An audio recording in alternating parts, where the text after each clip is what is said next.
اللہ پاک کے سب سے آخری نبی محمد عربی صلی اللہ علیہ وآلہ وسلم نے ارشاد فرمایا، تم اپنی مجلسوں کو مجھ پر درود پڑھ کر آراستہ کرو، تمہارا درود پڑھنا قیامت کے روز تمہارے لیے نور ہوگا۔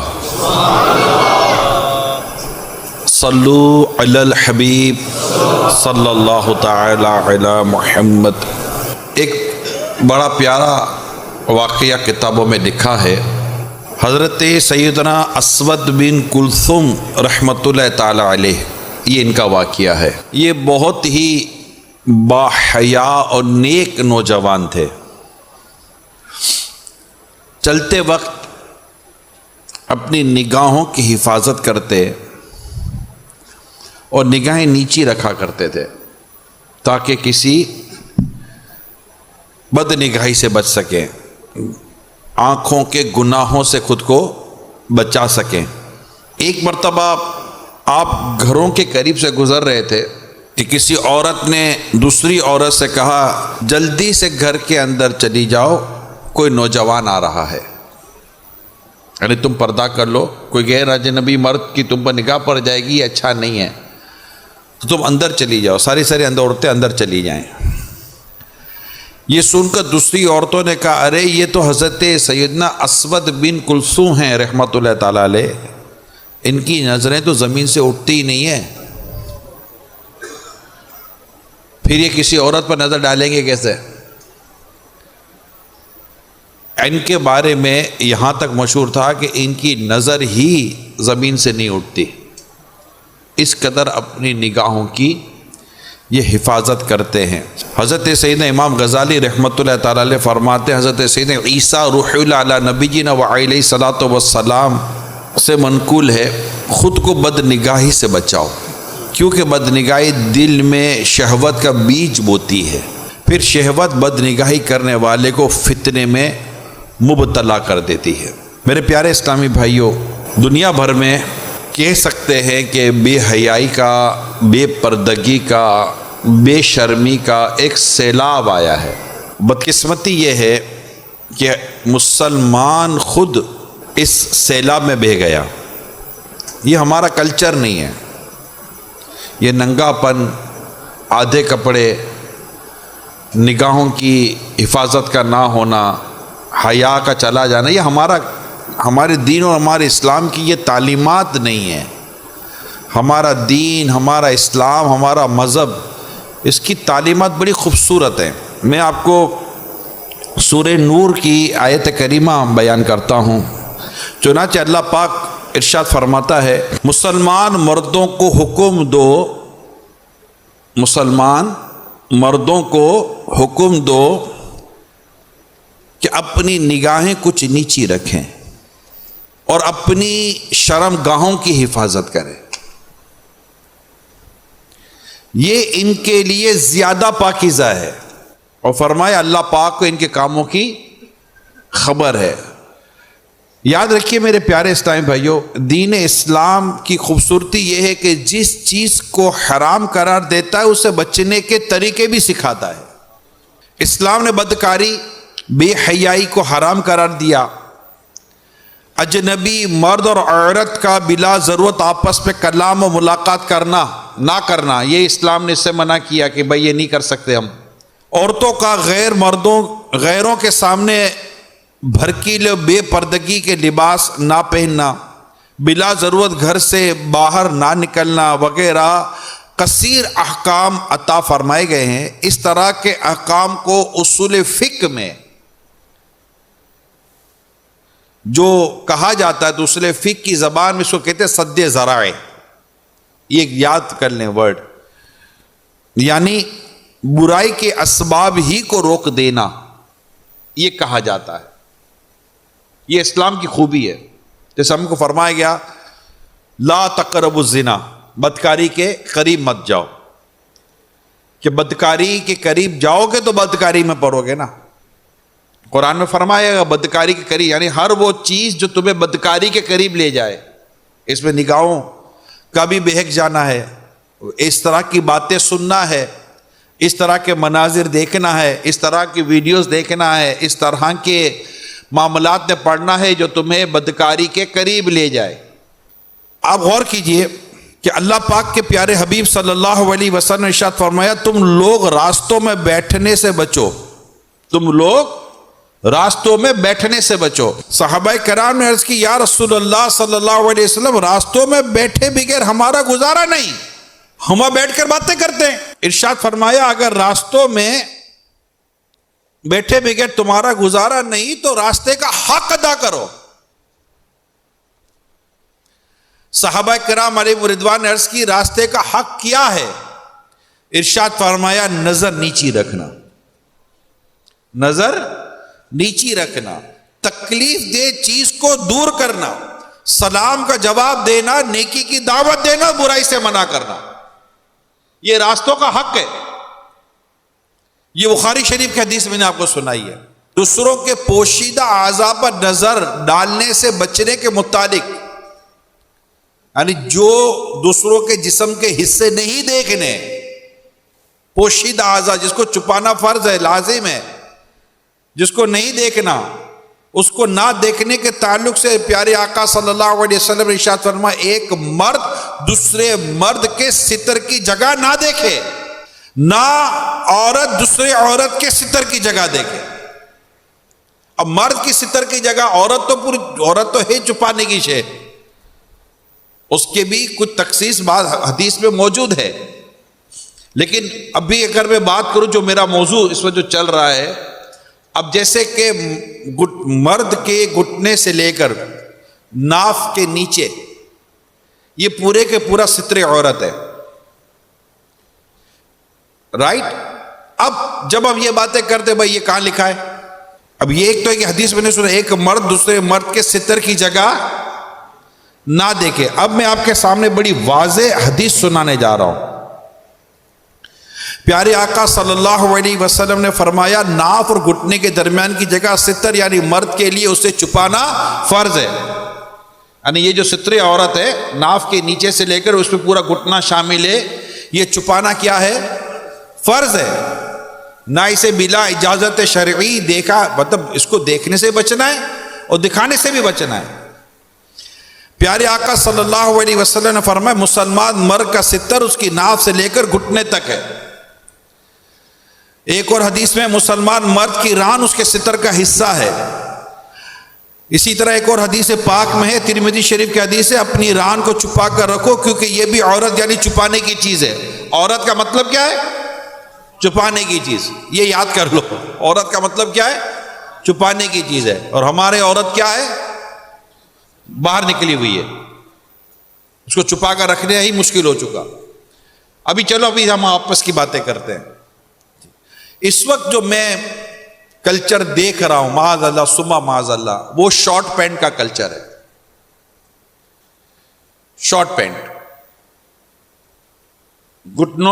گھٹنے کھلے ہیں، رانیں کھلی ہوئی ہیں، یہ کہاں سے آ گئی ہے یہ چیزیں ہمارے؟ اگر میں ہو سکتا ہے کہ ہمارے بعض نوجوانوں کو یا بعض لوگوں کو پتہ نہ ہو۔ میں آپ کو اس کی مثال دیتا ہوں۔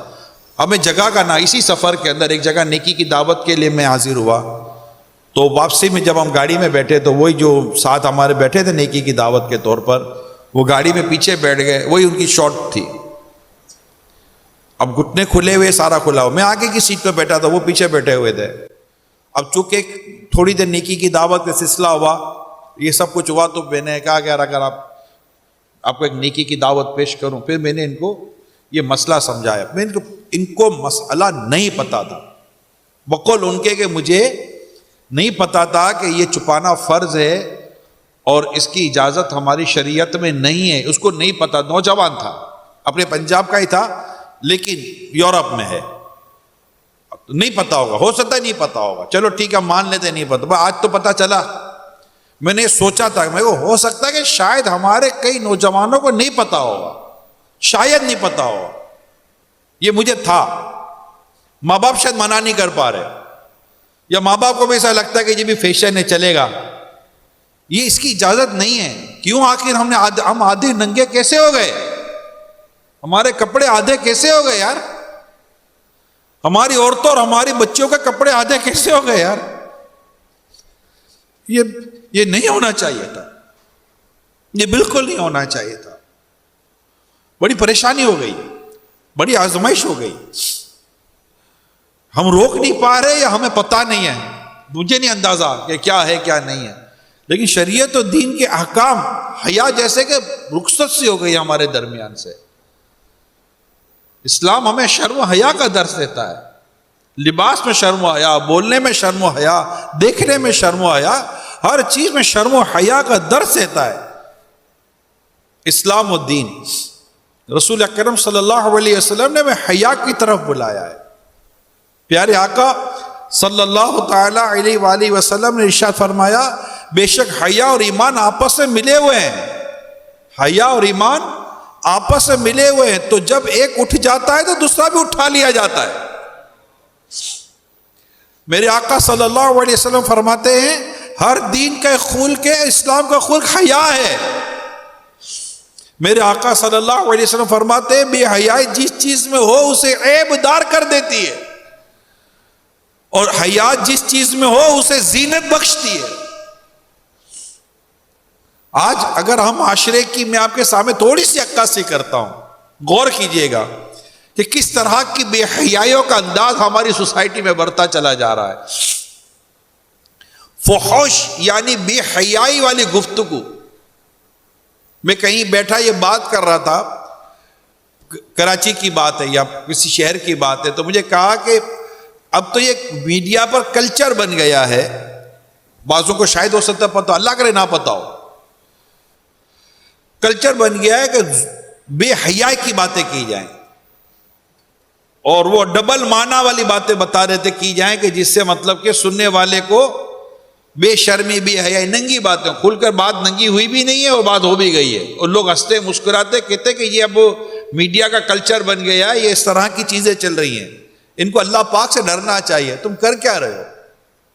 یعنی بے حیائی کی باتیں کرنا، اور بے حیائی کی باتیں میں اس طرح کی معاملات کرنے والے کو اللہ پاک سے ڈرنا چاہیے۔ کہ بزرگوں نے اس معاملے میں جو ہمیں ارشاد فرمایا کہ وہ یہ ہے، ذرا غور سے سنیے گا۔ پیارے آقا صلی اللہ علیہ وسلم نے ارشاد فرمایا، چار طرح کے جہنمی جو کھولتے پانی اور آگ کے درمیان بھاگتے پھرتے ویل و ثبور ہلاکت مانگتے ہوں گے، ان میں سے ایک وہ شخص ہے کہ اس کے منہ سے پیپ اور خون بہتے ہوں گے۔ جہنمی کہیں گے اس بدبخت کو کیا ہوا، ہماری تکلیف میں اضافہ کر رہا ہے۔ جہنمی کہیں گے اس کی وجہ سے ہماری تکلیف میں اضافہ ہو رہا ہے۔ کہا جائے گا یہ بدبخت خبیث اور بری بات کی طرف متوجہ ہو کر اس سے لذت اٹھاتا تھا۔ گندی باتیں، مرد اور عورتوں کے جو معاملات ہوتے اس کی باتیں، اس سے لذت اٹھاتا تھا۔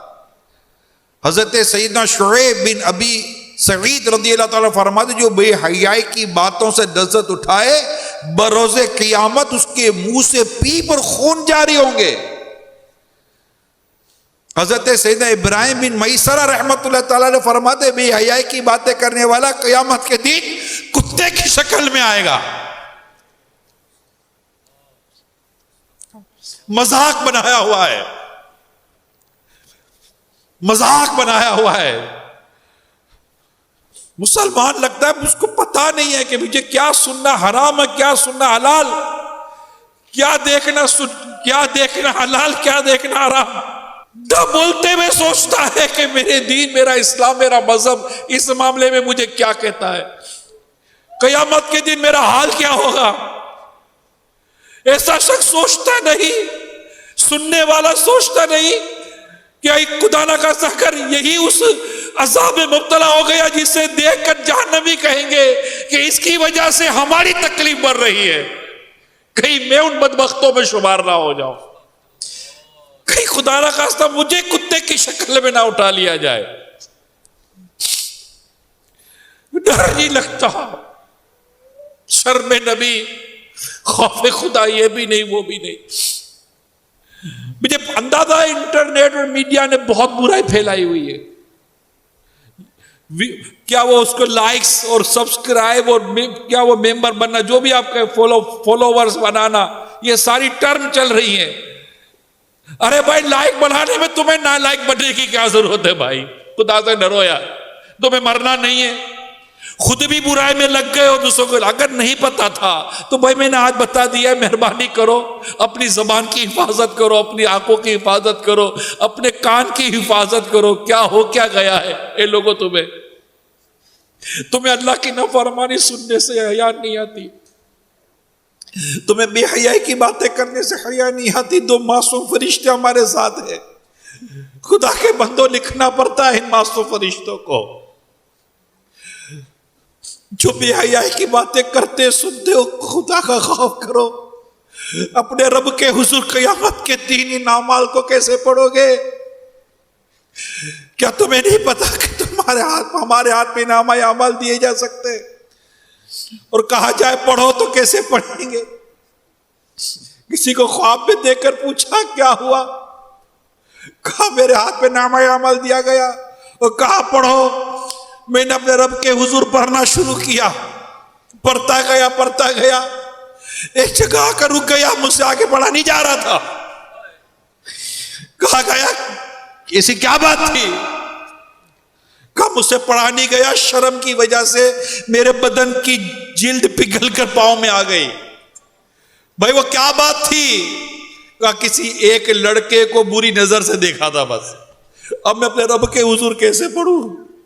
اے مسلمانوں، کیا تم بھول گئے کہ تمہیں اللہ کے حضور پیش ہونا ہے؟ اپنی کرنی کا پھل بھگتنا ہے. دنیا آخرت کی کھیتی ہے، جیسے کریں گے ویسے جیسے کریں گے ویسے بھریں گے. اگر اللہ پاک ناراض ہو گئے، اس کے حبیب روٹھ گئے، کیا بنے گا؟ ایک بزرگ رحمت اللہ تعالیٰ علیہ کے تشریف لے جا رہے تھے، دیکھیں احساس کی بات ہے. ایک بزرگ علیہ رحمہ کہیں تشریف لے جا رہے تھے، تو اتفاقی طور پر اتفاقاً ان کی نظر ایک ایسی جگہ پڑ گئی جہاں نہیں پڑنی چاہیے تھی. تو انہوں نے بڑی ندامت کی، اور ندامت کر کے اپنے رب کے حضور عرض کیا، یا اللہ پاک، یہ آنکھیں بڑی نعمت ہے، یہ آنکھیں بڑی نعمت ہے، مگر اے مولا کیا میری آنکھ مجھے جہنم میں لے جائے گی؟ انہوں نے دعا کی کہ یا اللہ پاک مجھ سے میری آنکھوں کا نور واپس لے لے. نابینا ہو گئے، وہ شخص نابینا ہو گئے. اس کو کہتے خوف خدا. اس کو کیا کہتے؟ خوف خدا، اپنے رب سے ڈرنا. ہمارا معاملہ بڑا عجیب و غریب ہو گیا ہے. ہم بہت ساری چیزوں میں بے باک ہو گئے، بہت ساری چیزوں میں بے باک ہو گئے. ٹھیک ہے، مانتا ہوں، مانتا کیا ہوں، ظاہر ہے جو معاشرہ ہے، مگر کوئی دل میں خیال آیا کبھی؟ میں اسی سفر میں تھا، پھر میرے مفتی صاحب کو ایک میسیج کا، مفتی صاحب کیا کریں، ایئرپورٹ پر آنے جانے میں پھنس گئے، کیا کریں، آنکھیں گھر پر رکھ کر تو نکلنے سے رہے، جہاں جائیں جدھر جائیں. اب ایسے حالات میں، جس حالات پہ ہم اس وقت گزر رہے ہیں، بندہ استغفار کی کثرت کرے، اپنی نگاہوں کی حفاظت کرے، بلا قصد یعنی بغیر ارادے کا. اگر آنکھ کہیں اٹھ گئی، کوئی ایسی چیز دیکھ لی جو نہیں دیکھنی چاہیے، فوراً نگاہیں پلٹ لے، لوٹا لے، تارتا نہ پھرے، دیکھتا نہ پھرے.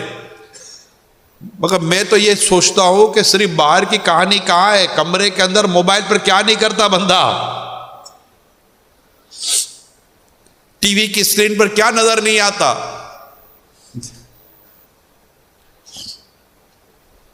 ہمارے بڑوں نے لا کے گھر میں یہ سارے سامان مہیا کر دیے اپنے بچوں کو، ہاتھوں میں ایسی ایسی چیزیں دے دی، نہ کوئی سمجھایا نہ سکھایا، کچھ بھی نہیں کیا. بچے پڑے ہوئے کمرے کے اندر بیڈ پر، وائی فائی پر لگے ہوئے ہیں.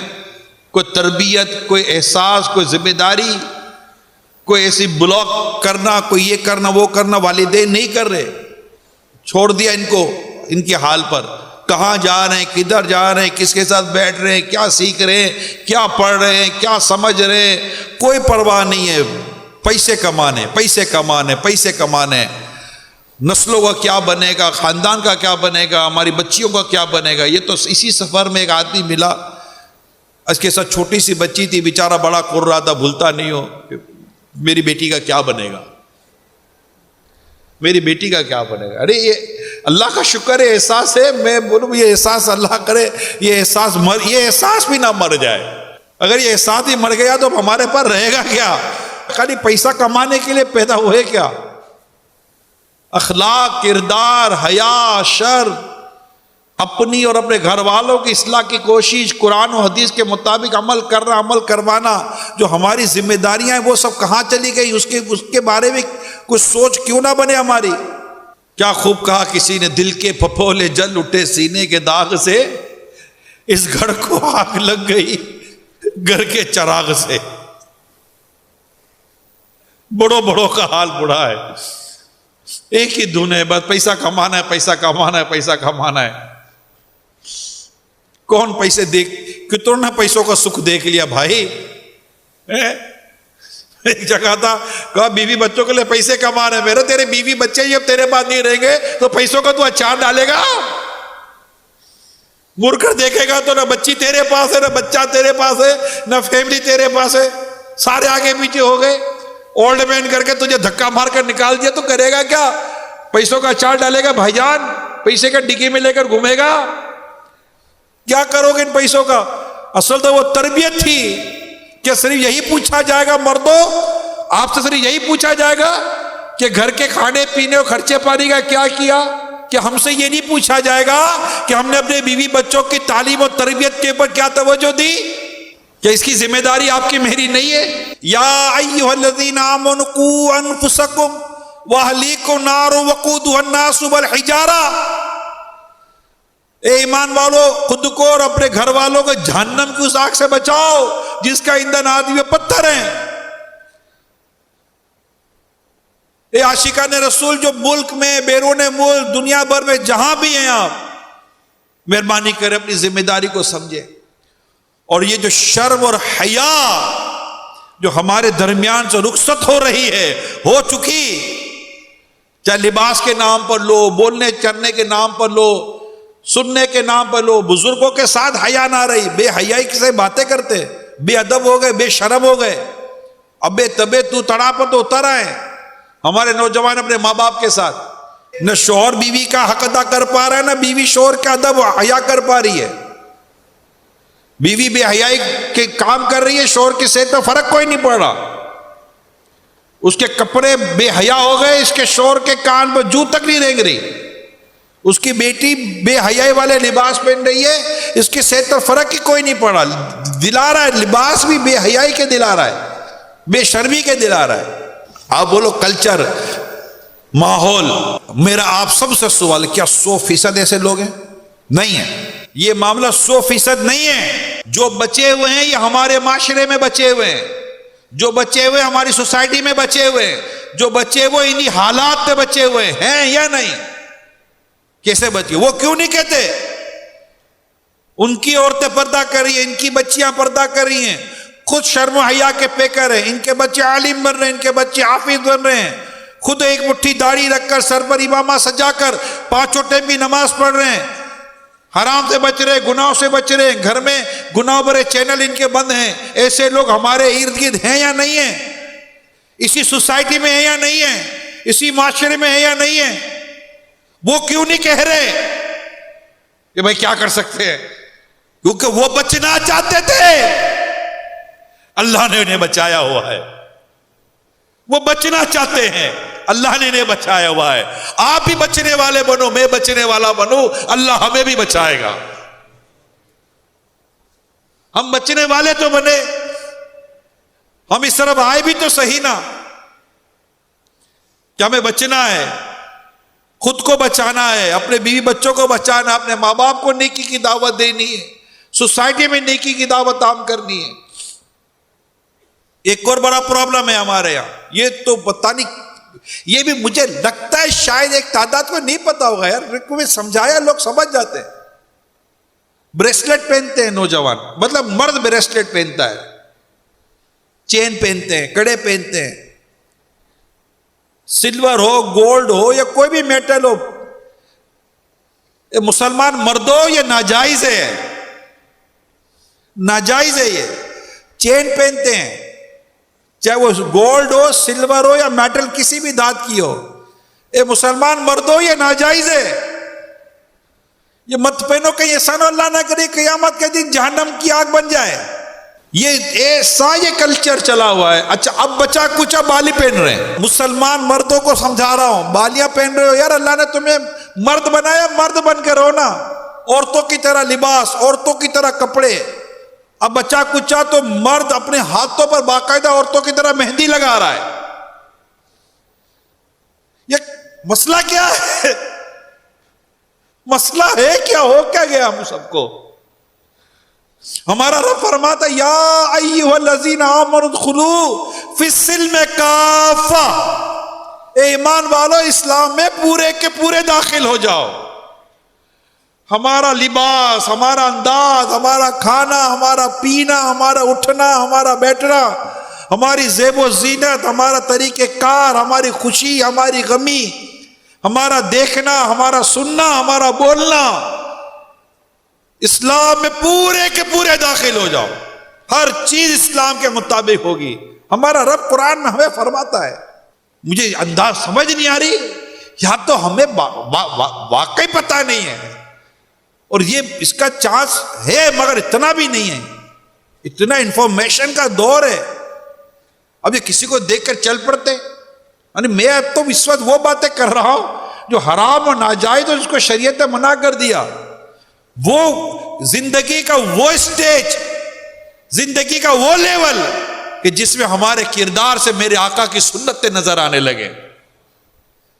ایک تو گناہ سے بچنا، گناہوں بھرے لباس سے بچنا، گناہوں بھرے فیشن سے بچنا، گناہوں بھرے انداز سے بچنا، یہ سارے بچنے کے ساتھ ساتھ اب سیکنڈ لیول اور ایک خوبصورت اور عشق رسول کا سے بھرا ہوا لیول وہ ہے کہ ایک مسلمان مکمل طور پر اپنے آقا و مولا صلی اللہ علیہ وسلم کی سنتوں کی چلتی پھرتی تصویر بنا رہے۔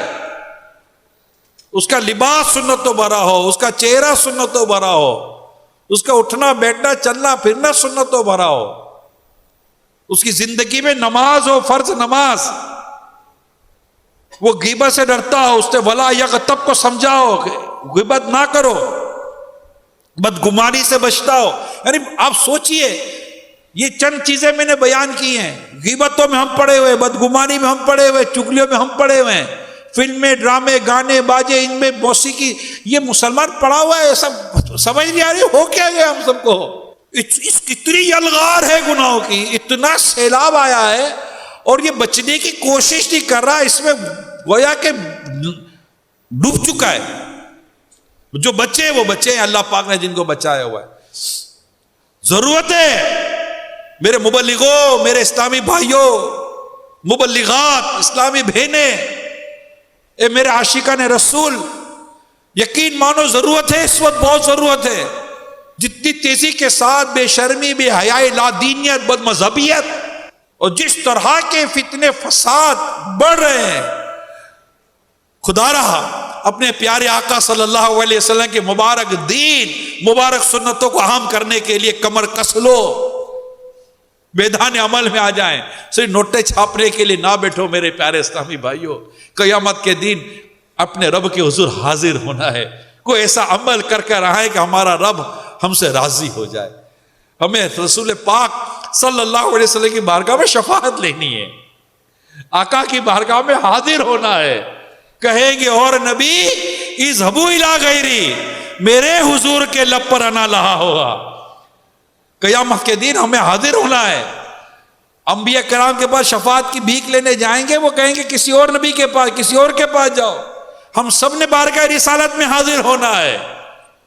اگر آقا نے وہاں کسی سے منہ پھیر لیا تو وہ جائے گا کہاں؟ نہ اٹھ سکے گا قیامت تلک، خدا کی قسم جسے تو نے نظر سے گرا کے چھوڑ دیا۔ وہ غیر مسلم جو نبی پاک کی بارگاہ میں آئے تھے اس حال میں کہ ان کے چہرے منڈے ہوئے تھے، داڑیاں نہیں تھیں، میرے آقا صلی اللہ علیہ وسلم نے ان کو ان کے چہرے سے ایسی وحشت ہوئی کہ آقا نے ان سے اپنا چہرہ پھیر لیا تھا کہ تم کیسے چہرے بنا کر آئے ہو. ایک مٹھی داڑھی رکھنا یہ نبی پاک صلی اللہ علیہ وسلم کی سنت واجب ہے، لیکن مسلمان نہیں رکھ رہا، بدقسمتی ہے. اگر آقا نے یہ چہرہ، کیونکہ بندہ جس حال میں مرے گا اس حال میں اٹھے گا. آقا صلی اللہ علیہ وسلم نے یہ چہرہ دیکھ کر اپنا چہرہ انور پھیر لیا تو نہ اٹھ سکے گا قیامت تلک، خدا کی قسم، جسے تو نے نظر سے گرا کے چھوڑ دیا. ہمیں اپنی زندگی کا جائزہ لینا ہے، اپنے کردار کا جائزہ لینا ہے. ہم دنیا میں اگر کہیں بھی رہ رہے ہیں اور اگر وہیں رہنا ہے تو جہاں رہنا ہے وہاں بھی اسلام و دین کی تعلیمات اور عمل تو کرنا پڑے گا. اپنی اور ساری دنیا کے لوگوں کی اصلاح کی کوشش کا جذبہ اختیار کرنا پڑے گا. اللہ پاک ہم سب کو عمل کرنے کی توفیق عطا فرمائے. آمین بجاہ خاتم النبیین صلی اللہ تعالی علیہ وسلم. صلو علی الحبیب صلی اللہ تعالی علی محمد صلی اللہ علیہ وسلم.